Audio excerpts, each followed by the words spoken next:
تو جبریل آ گئے، یا رسول اللہ باہر ملک الموت دروازے پر کھڑا ہے، اندر آنے کی اجازت چاہتا۔ تو آپ نے فرمایا آ جائے، میں نے کب روکا؟ تو ملک الموت اندر آیا، ایک فرشتہ اور بھی تھا، کہا السلام علیکہ یا رسول اللہ، یا رسول اللہ میں آپ کو سلام پیش کرتا ہوں، میں نے کبھی کسی کو سلام نہیں کیا۔ آپ کے رب نے فرمایا جب جاؤ تو اجازت لے کے جانا، بن اجازت اندر نہ جانا، میں کبھی کسی سے اجازت نہیں لیتا۔ اللہ تعالیٰ نے فرمایا آنا چاہیں تو لے آنا، رہنا چاہیں تو چھوڑ کے آ جانا، یہ اختیار اللہ نے کبھی کسی کو نہیں دیا، آپ پہلی اور آخری ہستی۔ تو آپ نے فرمایا اگر میں اجازت دے دوں تو میری جان نکالو گے؟ کیا جی میں تو اللہ کے امر کا پابند۔ تو آپ نے جبریل سے پوچھا کیا کہتے ہو، تم کیا کہتے ہو؟ جبریل نے کہا یا رسول اللہ، اللہ آپ کی ملاقات کے شوق۔ میرے بھائی بہنوں، اللہ سے یہ دعا کیا کرو کہ اللہ ایسی موت دے جب جانے کا وقت ہے تو ہماری ملاقات کے شوق میں ہو۔ ایک صحابی کا انتقال ہوا، آپ نے ان کی قبر پہ جا کے یہ دعا کی، یا اللہ طلحہ جب تیری بارگاہ میں پیش ہو تو اسے دیکھ کے مسکرائے، یہ تجھے دیکھ کے مسکرائے، سارے دکھ درد دور ہو جائیں۔ تو جبریل بولے یا رسول اللہ، اللہ آپ کی ملاقات کے شوق میں۔ آپ نے فرمایا جاؤ اللہ سے پوچھ کے آؤ میرے بعد میری امت کے ساتھ کیا کرے گا، جاؤ پوچھ کے آؤ حسن حسین کے ساتھ کیا کرے گا۔ یہ پوچھنا، ہر کوئی اپنے بچوں کو یاد کرتا، مرنے والے بچوں کو یاد کر، بچے میلاد۔ میرے والد اچانک ہارٹ اٹیک میں فوت ہو گئے تو ہماری بہنیں موجود نہیں تھیں، میری دو بہنیں، تو میرے والد بار بار کہتے میری دھیاں مینوں ملا دیو، میری دھیاں مینوں ملا دیو۔ اور میرے نبی نے کہا میری امت کا مجھے بتاؤ پہلے کیا کرو گے۔ حسن حسین کا نہیں کہا، جن کو ذبح ہوتے بھی دیکھا، زہر میں تڑپتے بھی دیکھا۔ واہ یا رسول اللہ، آپ نے کیا وفا کی اور ہم نے کیا صلہ دی، سارے خنجر انہی کے سینے میں ہی اتار دیے، ہر تیر کھینچ کے آپ کے جگر کے پار کیا، ہر نافرمانی کا ٹھیکہ لے لیا۔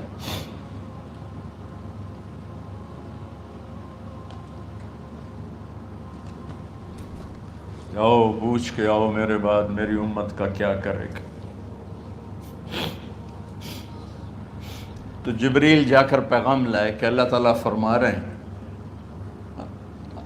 ہم آپ کی امت کو تنہا نہیں چھوڑیں گے۔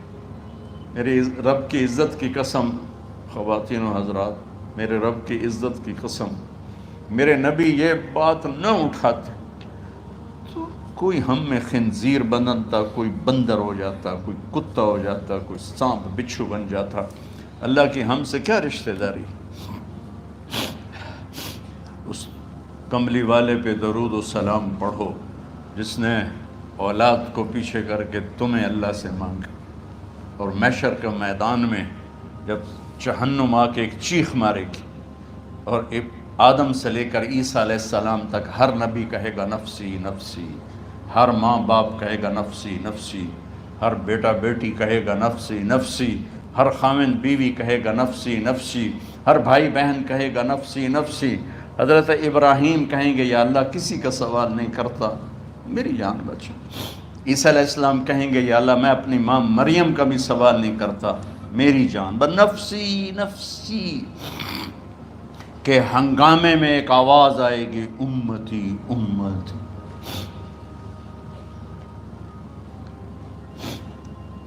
کون ہے یہ؟ ساری دنیا نفسی نفسی کہہ رہی، یہ کون ہے امتی امتی کہنے والا؟ آواز کے تعاقب میں جب نظریں جائیں گی تو اپنے نبی کو دیکھ لینا، تڑپتے ہوئے بدن کے ساتھ، کانپتے ہوئے ہاتھوں کے ساتھ، اور پھیلی ہوئی جھولی کے ساتھ، اور بہتے ہوئے آنسوؤں کے ساتھ۔ صرف ایک ہستی ہوگی، صلی اللہ علیہ یا رسول اللہ۔ صرف ایک ہستی ہوگی جو کہیں گے یا اللہ میری امت، یا اللہ میری امت، یا اللہ میری۔ کون سی امت؟ جس نے ہر بڑے سے بڑے گناہ کے اڈے کھول کے زندگی گزاری۔ میرے نبی انہی کو یاد کر رہے ہیں، میری امت میری امت میری امت۔ جب تک اللہ نے یہ نہیں کہا کہ آپ کی امت کے بارے میں راضی کر دوں گا، آپ نے فیصلہ نہیں کیا کہ چلو ملک الموت اللہ کی تقدیر کو پورا کرو، اور جاتے ہوئے 2 نصیحتیں فرمائیں، وہ بھی بچوں کے لیے نہیں، بیویوں کے لیے نہیں، امت کے لیے۔ الصلاۃ وما ملکت ایمانکم، اے میری امت نماز نہ چھوڑنا، نوکروں سے اچھا سلوک کر، حقوق اللہ نماز، حقوق العباد غریب لوگ کا فرمایا غریبوں پہ ترس کھانا، اپنے نوکر ملازم غلاموں پہ ترس کھانا، اور نماز نہ چھوڑنا، نماز نہ چھوڑنا، نماز نہ چھوڑنا، نماز آخر الفاظ سے نماز نہ چھوڑنا، نماز نہ چھوڑنا، نماز نہ چھوڑنا۔ اور اب حضرت عائشہ کے سینے پر اس طرح نیم دراز تھے، حضرت عائشہ یوں سیدھا بیٹھی ہوئی تھی۔ اب فرمایا کریں مجھے فخر حاصل ہے، مات فی سحری و نحری، میرے نبی نے میری گردن اور سینے کے درمیان اللہ کو جان پیش کی۔ آپ اس طرح نیم دراز تھے تو تھوڑی دیر پہلے عبد الرحمن بن عوف آئے، عبد الرحمن بن ابو بکر آئے، آپ کے ہاتھ میں تازہ مسواک تھا، تو آپ مسواک بہت فرماتے تھے، تو آپ اتنے کمزور ہو چکے تھے کہ بولا نہیں جا رہا تھا، تو آپ کی نظریں مسواک پہ ٹک گئیں، دیکھے جا رہے ہیں، مسواک کو دیکھے جا رہے ہیں۔ حضرت عائشہ نے محسوس کیا کہ نظریں مسواک پر ہیں، تو کہا یا رسول اللہ اب مسواک کرنا چاہتے ہیں، تو آپ نے تو حضرت عائشہ نے اب بھائی سے لے کر وہ لکڑی اور اپنے منہ میں چبائی اور آپ کے منہ میں اس طرح کر کے خود چلائی، کہا میں وہ خوش قسمت ہوں جس کا لعاب آخری غذا تھی جو میرے نبی کے منہ میں گیا، وہ حضرت ام عائشہ کا لعاب مبارک تھا۔ اور پھر اس کے بعد اگلا یہ سارا واقعہ ہوا، تو آپ نے کہا الصلاۃ وما ملکت ایمانکم، ایک نماز نہ چھوڑنا، ایک اپنے نوکر نوکرانی غلاموں سے اچھا سلوک کرنا، اور پھر اللہم الرفیق الاعلی، یا اللہ بلا لے۔ جب آپ نے اعلان کیا کہ چلو تقدیر کو پورا کرو، تو جبریل بھی غمگین ہو کر کہنے لگے یا رسول اللہ پھر میرا بھی آج دنیا میں آخری دن ہے، آج کے بعد میں بھی کبھی اس دنیا میں لوٹ کے نہیں آؤں گا، یعنی وحی کے ساتھ۔ آپ کی آنکھیں بند ہوئیں، حضرت عائشہ رضی اللہ تعالیٰ عنہ کی چیخ نکلی، تو ساری بیگمات دوڑی آئیں، تو آپ کی منزل پوری ہو چکی تھی، تو آپ کو لٹایا گیا اور چادر ڈال دی گئی۔ ابو بکر رضی اللہ تعالیٰ عنہ اپنی دوسری بیگم کے پاس گئے تھے، عوالی، 3-4 میل، پتہ چلا تو وہاں سے گھوڑے پر وہ دوڑتے ہوئے آئے اور آ کر آپ کے ماتھے سے چہرے سے کپڑا ہٹایا اور آپ کے ماتھے پر بوسہ لیا، تو آپ کے آنسو ماتھے پر گرے، کوا و نبیہ و خلیلہ و صفیہ، ہائے میرا نبی، ہائے میرا دوست، ہائے میرا خلیل، ہائے میرا جگر، کہ یا رسول اللہ آج کے بعد آپ کوئی دکھ نہیں دیکھیں۔ جب آپ درد سے بے قرار تھے اور بی بی فاطمہ رضی اللہ تعالیٰ عنہ ساتھ بیٹھی تھیں، تو آپ کی بے قراری کو دیکھ کر وہ رونے لگی کہ ہائے میرے ابا کا درد، ہائے میرے ابا کا درد۔ تو میرے نبی نے کہا ما علی ابی کی کرب بعد اليوم، بیٹی آج تیرے باپ کے دکھ کا آخری دن ہے، آج کے بعد کوئی دکھ نہیں دیکھیں گے۔ تو صدیق نے کہا آپ آج کے بعد کوئی دکھ نہیں دیکھیں گے۔ اب تشریف لے گئے مسجد میں، تو کوہرام مچا ہوا تھا، کچھ گمسم تھے، اور عمر رضی اللہ عنہ تلوار اٹھائے ہوئے تھے، جو کہے گا اللہ کا نبی فوت ہوگا میں سر اڑا دوں گا، وہ فوت نہیں ہوئے، وہ اللہ کے پاس گئے، ایک جنونی کیفیت پیدا ہوگی، وہ واپس آئیں گے، سارے کفار سے جہاد کریں گے۔ تو ابو بکر ممبر پر آئے، کہا عمر بیٹھ جاؤ، عمر کہنے لگے نہیں بیٹھتا، انکار نہیں بیٹھتا، اور تلوار ایسے، سبحان اللہ، واہ صدیق واہ۔ آپ نے ممبر پہ کھڑے ہو کر، کیا سونے سے بھی لکھے جائیں تو کم ہے، قیمت اس سے زیادہ ہے۔ میرے صدیق نے کہا لوگو من کان یعبد محمدا فإن محمدا قد مات، جو محمد کی پوجا کرتے تھے تو آج محمد کو اللہ نے موت دی تھی۔ ومن کان یعبد اللہ فإن اللہ حی لا یموت، اور جو اللہ کی پوجا کرنے والے ہیں وہ یاد رکھو ان کا اللہ زندہ ہے، موت سے پاک۔ پھر آپ نے اِنَّکَ مَیِّتٌ وَإِنَّهُمْ مَیِّتُونَ، میرے محبوب آپ کو بھی موت آئے گی اور ان سب کو موت آئے گی۔ حضرت عمر فرماتے ہیں جب میں نے یہ آیت سنی تو میں یوں نہیں گرا، ایسے گرا سیدھا، ٹانگوں سے جان نکل گئی تو یوں گرے ایسے یوں، اور کہنے لگے مجھے یقین ہو گیا کہ موت آ گئی اور اللہ کے نبی ہمیں چھوڑ کے چلے گئے۔ تو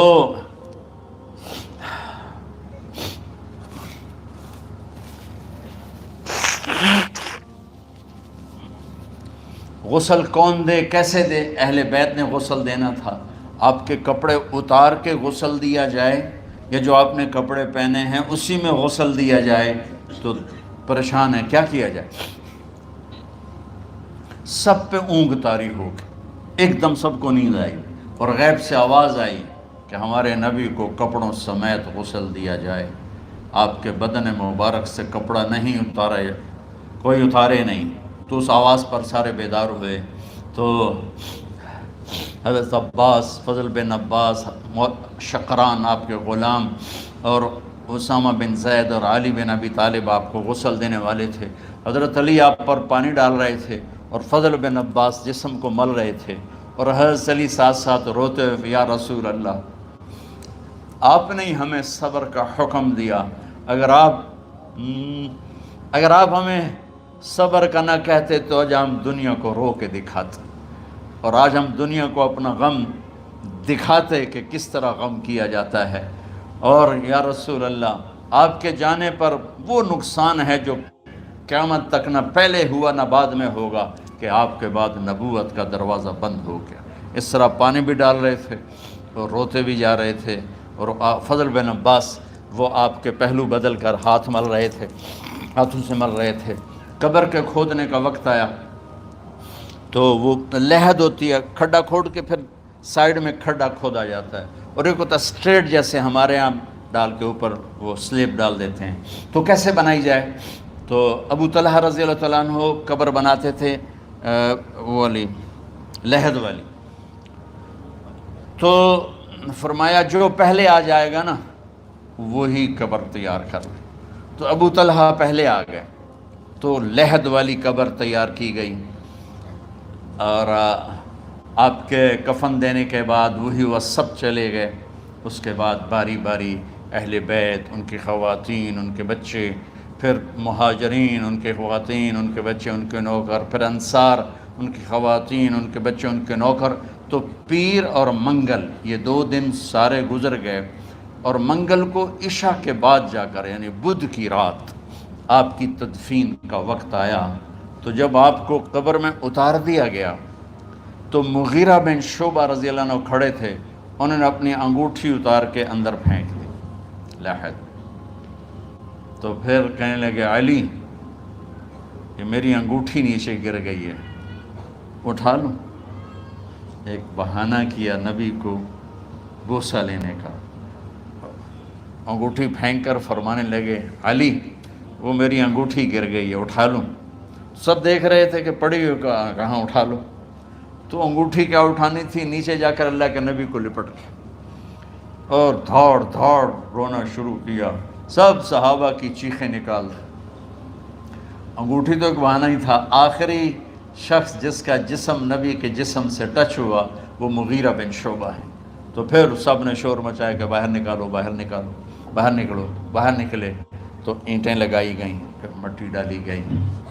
تو جب واپسی ہوئی تو حضرت انس گزرے تو حضرت فاطمہ کھڑی تھیں، طابت نفوسکم ان حسیتم علی رسول اللہ التراب۔ انس کس جگر کے ساتھ تم نے نبی کو مٹی میں چھپا دیا، کس جگر کے ساتھ تم نے نبی کو مٹی میں چھپا دیا؟ اللہ سے ملا دیا۔ قبر دیکھنے کو خوفناک ہے، اگر اللہ راضی ہے، جب کبھی قبر سے ڈر لگتا ہے، بہت ہی لگتا ہے، تو خیال آتا ہے اگر اللہ راضی ہے پھر تو مسئلہ ہی کوئی نہیں ہے، چونکہ اللہ نے اپنے محبوب کو بھی قبر میں اتارا۔ یہ نہیں کہا کہ ایک خوبصورت بیڈ روم بنا کے اس میں لٹا دو، کہا قبر میں اتارو۔ اگر اللہ راضی ہے تو مرنے والی ہو یا مرنے والا ہو تو مزے ہی مزے ہیں۔ یہ سارے دعا کرو کہ جب ہم دنیا سے جا رہے ہوں اللہ ہم پہ خوش ہو۔ اللہ ہم سے راضی ہو۔ کوئی بڑا مسئلہ نہیں ہے، فرائض کے ساتھ اللہ کو راضی کرو اور اچھے سلوک کے ساتھ اللہ کے بندوں کو راضی کرو۔